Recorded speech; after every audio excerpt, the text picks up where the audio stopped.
ìyọ́n lè bínú tí mo bí sí Alhaji Kollington ni pé nígbà tí ìyá tí wọ́n kú nígbà tí ìyá Alhaji Barrister kú mo ṣe ọmọ fáwọn méjèèjì báwo ni ìyá tèmi ṣe máa kú Alhaji Kollington máa cite excuse tí kò genuine enough. Let's say this to the world that àwọn pè mí ní ìgbàgo but èyí tí mo sọ ń pa Alhaji Kollington, it wasn't an insult to him. It was my right to say your mother died, I supported you. My mother died, how do you feel by not talking to me that Wasiu Pele oku lédè ìyá ẹ̀?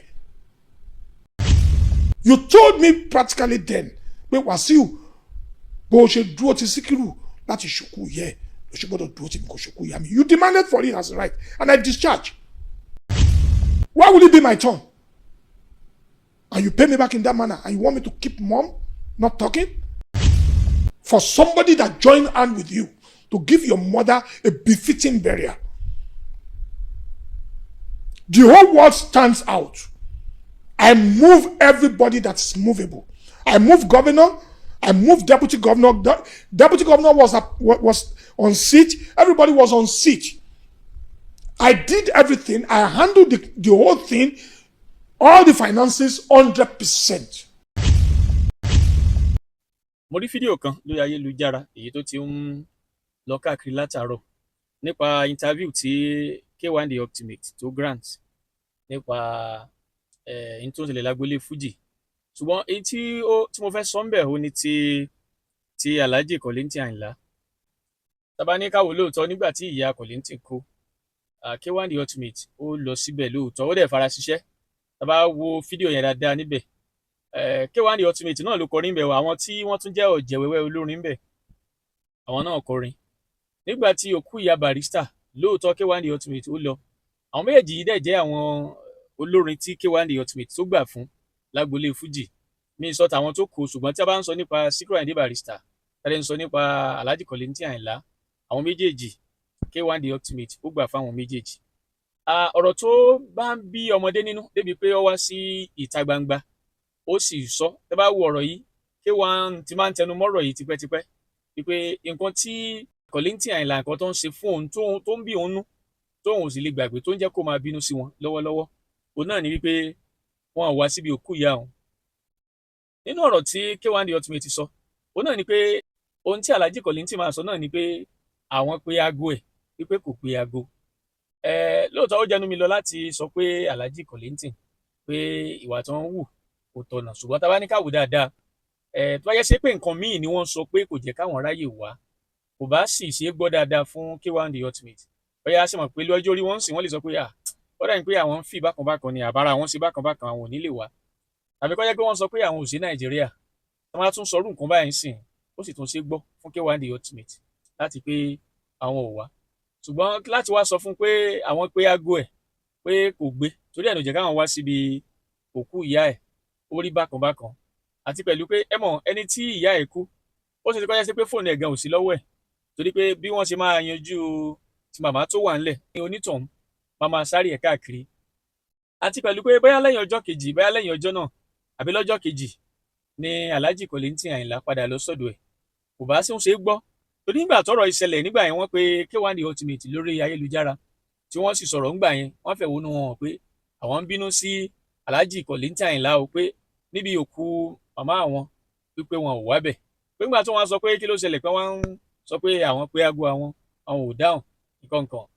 Èyí tí mi rí bẹ́ẹ̀ ni pé èmi gbàgbọ́ gẹ́gẹ́ bí ó ṣe jẹ́ ó jẹnu mi láti sọ bẹ́ẹ̀ o pé bàbá Kollington wọ́n bá ti lọ sọ́dọ̀ ẹ̀ kan ti yanjú ọ̀rọ̀ yìí kó tó dirú àkókò yìí.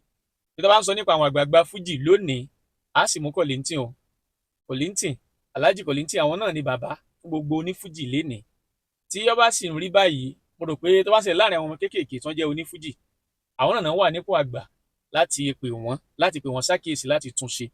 Ṣùgbọ́n tí K1 The Ultimate bá ń wá sórí ayélujára tó ń sọ̀rọ̀ yìí ní gbogbo ìgbà mo rí mọ̀ pé tálágbẹ̀dẹ bá ń lórin lójú kan ibẹ̀ máa lápẹ̀rẹ̀ ni. Bàbá wa Kollington Àyìnlá àwọn ni wọ́n níṣẹ́ tó pọ̀ láti ṣe lórí ẹ̀.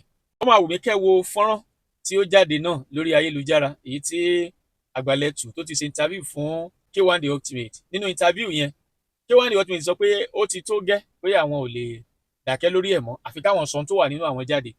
Wọ́n dẹ̀ sọ tó wà nínú wọn jáde mo rò pé nǹkan tó dáa ni K1 The Ultimate ṣe lọ́pọ̀ ìgbà làwọn èèyàn máa ń bú bàbá ẹ̀ ìyẹn K1 The Ultimate torí pé kò ń fẹ́ fi nǹkan sínú bí nǹkan bá ṣe rí lára ẹ̀ ló ṣe máa ṣe ẹni tọ́rọ̀ tètè máa ń ta lára tó tètè máa ń react sí ọ̀rọ̀ ní K1 The Ultimate so tọ́rọ̀ bá rí báyìí mo kàn rọ bàbá wa Alhaji Kollington Ayinla láti tètè ṣàtúnṣe lórí ọ̀rọ̀ yìí torí àwọn náà ni wọ́n ń wò nílé fújì bàbá sì ní ká wo nílé fújì lónìí àwọn náà làgbà kàn àwọn náà sì wà nípò àgbà lọ́wọ́lọ́wọ́ tó jẹ́ pé bọ́yé kéré bá ṣerú ẹ̀ àwọn náà lè pe bọ́yé kéré ọ̀hún padà àbí láàrin àwọn onífújì kéékèèké àwọn ni wọ́n lè pe wọn padà tí wọ́n lè yanjú ọ̀rọ̀ yìí nítorí ìdí èyí ó máa wù mí tí Alhaji Kollington Ayinla bá lè ṣe àtúnṣe èyí tó wà ń bẹ̀ torí wá wo ọ̀rọ̀ yìí K1 The Ultimate ó jàre o K1 The Ultimate ó jàre torí èèyàn tó bá ṣe nǹkan fúnyàn nígbà tí irú ẹ̀ bá ṣẹlẹ̀ sóhun wọ́n máa retí káwọn èèyàn ṣe fóun padà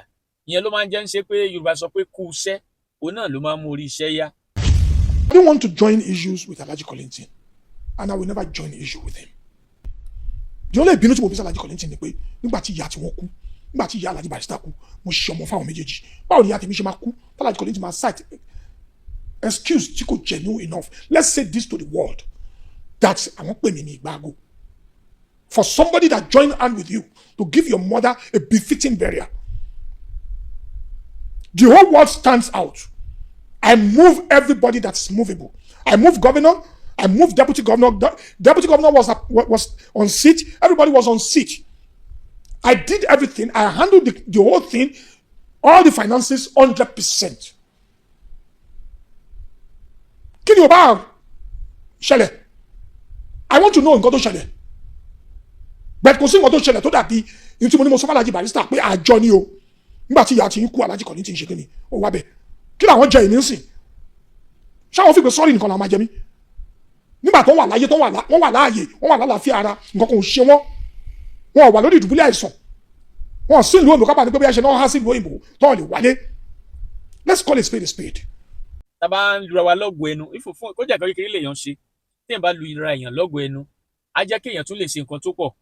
Nǹkan tí mo rí nínú ọ̀rọ̀ yẹn nìyẹn gẹ́gẹ́ bí opinion tèmi lórí ọ̀rọ̀ tó wà láàrin K1 The Ultimate àti bàbá wa Alhaji Kollington Ayinla ìyẹn ní èrò ti tèmi lórí ẹ̀ ó yẹ kí àtúnṣe tètè wà àwọn náà sì wà nípò àgbà tán lè parí ẹ̀ táwọn tán jẹ́ ọ̀gá méjì nílé iṣẹ́ orí bá ń jà sẹ́ni pé àwọn tán wà lẹ́yìn wàhálà wà nìyẹn o nítorí pé àwọn náà lè lọ kẹjọba ẹni tẹ́ fẹ́ kẹjọba dẹ̀ rí òun ti ní nǹkan tiẹ̀ tí ò tí ì yanjú tí ẹ máa wò pé ẹni tá fẹ́ lọ kọ́rọ̀ bá gangan ilé títẹ̀ gan ò tí ì tò ẹ jọ̀ọ́ tí fídíò bá lè kan Kollington lára inú mi máa dùn ẹ bá mi share ẹ jẹ́ ká share kó débi tó máa dé nítorí pé nǹkan tó ń dùn K1 The Ultimate ìyẹn ló ń sọ yẹn kò sí nǹkan tó burú nínú opinion èèyàn láti sọ nǹkan tó ń dùn fún àgbàlagbà tó jù lọ so ẹ̀yin tó wá kò ní fún àgbà ọ̀hún láti ṣe ìgbésẹ̀ tó tọ́ àgbà ò ní tán lórílẹ̀ o bàbá Kollington ẹ kó wa jẹ̀pẹ́ nínú agbo fújì ibi tí Ọlọ́run tó mú yín lọ